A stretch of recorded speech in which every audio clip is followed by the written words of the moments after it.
ಇನ್ನು ವಿಪಕ್ಷ ಬಿಜೆಪಿ ಶಾಸಕರು ಉಪಹಾರದ ವ್ಯವಸ್ಥೆಯನ್ನು ಮಾಡಿದೆ ಬಿಜೆಪಿ. ವಿಪಕ್ಷ ನಾಯಕರ ಕಚೇರಿನಲ್ಲಿ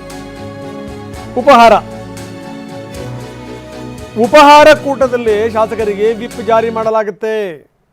ನೋಡಿ, ಎಲ್ಲ ಆರಾಮಾಗಿ ತಿಂಡಿ ತಿಂತಾ ಇದ್ದಾರೆ.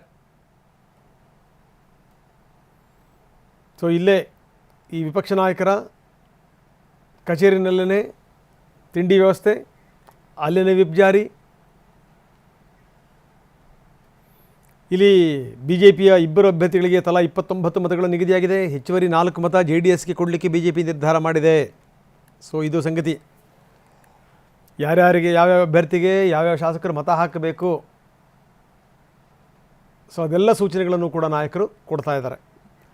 ಬನ್ನಿ, ಕಿರಣ್ ಹನಿಯಡ್ಗ ನಮ್ಮೊಂದಿಗೆ ನೇರ ಸಂಪರ್ಕದಲ್ಲಿದ್ದಾರೆ, ವಿಧಾನಸೌಧದಲ್ಲಿದ್ದಾರೆ. ಕಿರಣ್, ಈಗಾಗಲೇ ಈ ಮತದಾನಕ್ಕೆ ಕ್ಷಣಗಣನೆ ಆರಂಭ ಆಗಿದೆ, ಈಗಾಗಲೇ ಶುರುವಾಗಿದೆ. ಬರ್ತಾ ಇದ್ದಾರೆ ಶಾಸಕರುಗಳು. ಒಂದು ಕಡೆಗೆ ರೆಸಾರ್ಟ್ಗಳಿಂದ ಹೊರಟಿರುವಂಥದ್ದು, ಈ ಕಡೆಗೆ JDS ಶಾಸಕರು, ಈ ಕಡೆಗೆ ಕಾಂಗ್ರೆಸ್ಸಿನ ಶಾಸಕರು.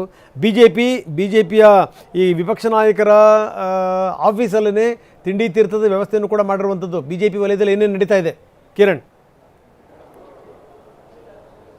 ರಂಗನಾಥ್, ಇಬ್ಬರು ಅಭ್ಯರ್ಥಿಯನ್ನು ಕಣಕ್ಕಿಳಿಸಿರುವಂತಹ ಬಿಜೆಪಿಗೆ ಸದ್ಯಕ್ಕೆ ಕಾಂಗ್ರೆಸ್ ಹಾಗೂ JDSಗೆ ಹೋಲಿಸಿದರೆ ಇವತ್ತಿನ ದಿನ ಸ್ವಲ್ಪ ನಿರಾಳವಾಗಿದೆ. ಯಾಕೆಂದರೆ ತನ್ನ ಎರಡೂ ಅಭ್ಯರ್ಥಿಗಳನ್ನು ಗೆಲ್ಲಿಸಿಕೊಳ್ಳುವಷ್ಟು ಬೇಕಾದಷ್ಟು ಮತಗಳು ಈಗ ಬಿಜೆಪಿಲಿದೆ ಮತ್ತು JDSಗೆ ಹೆಚ್ಚುವರಿ ಮತಗಳನ್ನು ಕೊಡುವಷ್ಟು ಕೂಡ ಮತಗಳು ಬಿಜೆಪಿಲಿದೆ.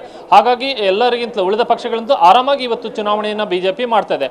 ಇವತ್ತು ಈಗಾಗಲೇ ವಿಧಾನಸೌಧದಲ್ಲಿರುವಂಥ ವಿಪಕ್ಷ ನಾಯಕರ ಕಚೇರಿಯಲ್ಲಿ ಬಿಜೆಪಿ ಶಾಸಕರಿಗೆ ಆಹ್ವಾನವನ್ನು ಕೊಡಲಾಗಿದೆ. ಉಪಹಾರದ ವ್ಯವಸ್ಥೆಯನ್ನು ಕೂಡ ಮಾಡಲಾಗಿದೆ. ಈ ಉಪಹಾರದ ಕೂಟದಲ್ಲಿ ಬಿಜೆಪಿ ಶಾಸಕರಿಗೆ ವಿಪ್ಪನ್ನು ಜಾರಿ ಮಾಡಲಾಗ್ತಿದೆ. ಇಲ್ಲಿ ಮತವನ್ನು ಯಾವ ರೀತಿ ಚಲಾವಣೆ ಮಾಡಬೇಕು, ಯಾರಿಗೆ ಚಲಾವಣೆ ಮಾಡಬೇಕು ಅನ್ನುವಂಥದ್ದನ್ನ ಈ ಸಂದರ್ಭದಲ್ಲೇ ಬಿಜೆಪಿ ಶಾಸಕರಿಗೆ ಸೂಚನೆಯನ್ನು ಕೂಡ ಕೊಡಲಾಗ್ತಿದೆ. ಖುದ್ದು ವಿಪಕ್ಷ ನಾಯಕ ಆರ್ ಅಶೋಕ್ ಮತ್ತು ಬಿಜೆಪಿ ರಾಜ್ಯಾಧ್ಯಕ್ಷ BY ವಿಜೇಂದ್ರ ಇಬ್ಬರು ಕೂಡ ಇದರ ಒಂದು ಮೇಲುಸ್ತುವಾರಿಯನ್ನು ವಹಿಸಿಕೊಂಡು ಶಾಸಕರನ್ನ ಪಕ್ಕದಲ್ಲೇ ಕೂರಿಸಿಕೊಂಡು ಯಾವ ಅಭ್ಯರ್ಥಿಗೆ ಮತವನ್ನು ಚಲಾವಣೆ ಮಾಡಬೇಕು, ಯಾವ ರೀತಿ ಮತವನ್ನು ಚಲಾವಣೆ ಮಾಡಬೇಕು ಅನ್ನುವಂಥ ಹೇಳಿಕೊಡುವಂಥ ಒಂದು ಕೆಲಸವನ್ನು ಕೂಡ ವಿಪಕ್ಷ ನಾಯಕರ ಕೊಠಡಿಯಲ್ಲಿ ಮಾಡ್ತಿದ್ದಾರೆ. ಹೀಗಾಗಿ ಬಿಜೆಪಿಯಿಂದ ಯಾವುದೇ ರೀತಿಯಿಂದ ಅಡ್ಡ ಮತದಿಂದ ಆತಂಕ ಯಾವುದೂ ಕೂಡ ಇಲ್ಲ. ಯಾಕಂದ್ರೆ ಅಡ್ಡ ಮತದನ್ನು ಯಾರು ಮಾಡಬಹುದು ಅನ್ನುವಂಥವ್ರಿದ್ದಾರೋ ಅವರೆಲ್ಲರೂ ಕೂಡ ಬಿಜೆಪಿಗೆ ಪಕ್ಷದಿಂದ ಉಚ್ಚಾಟನೆ ಮಾಡಿರುವಂತಹ ಕಾರಣಕ್ಕಾಗಿ ಅವರದ್ದು ಯಾವುದೇ ಆತಂಕವೂ ಕೂಡ ಇಲ್ಲ. ಇರುವಂತಹ ಎಲ್ಲಾ ಶಾಸಕರು ಕೂಡ ಬಿಜೆಪಿಯ ಇಬ್ಬರು ಅಭ್ಯರ್ಥಿಗೆ ಮತವನ್ನು ಚಲಾವಣೆ ಮಾಡ್ತಾರೆ. ಮತ್ತೊಂದು ಕಡೆಯಲ್ಲಿ ಬಿಜೆಪಿಯಿಂದ ಉಚ್ಚಾಟನೆ ಮಾಡಿರುವಂತಹ ಶಾಸಕ ಬಸನಗೌಡ ಪಾಟೀಲ್ ಯತ್ನಾಳ್ ಕೂಡ ಬಿಜೆಪಿ ಅಭ್ಯರ್ಥಿ ಲಿಂಗರಾಜ್ ಪಾಟೀಲ್ ಅವರಿಗೆ ನಾನು ಮತವನ್ನು ಚಲಾವಣೆ ಮಾಡ್ತೀನಿ ಅನ್ನುವಂತಹ ಒಂದು ಬಹಿರಂಗವಾದಂತಹ ಘೋಷಣೆಯನ್ನು ಕೂಡ ಮಾಡಿಕೊಂಡಿರುವಂತಹ ಬಿಜೆಪಿಗೆ ಬಹುದೊಡ್ಡ ಸಮಾಧಾನವನ್ನು ಕೂಡ ತಂದಿದೆ. ಹೀಗಾಗಿ ಬಿಜೆಪಿ ತನ್ನ ಹೆಚ್ಚುವರಿ 4 ಮತಗಳ ಜೊತೆಗೆ ಬಸನಗೌಡ ಪಾಟೀಲ್ ಯತ್ನಾಳ್ ಬಿಜೆಪಿಗೆ ಮತ ಹಾಕೋದ್ರಿಂದ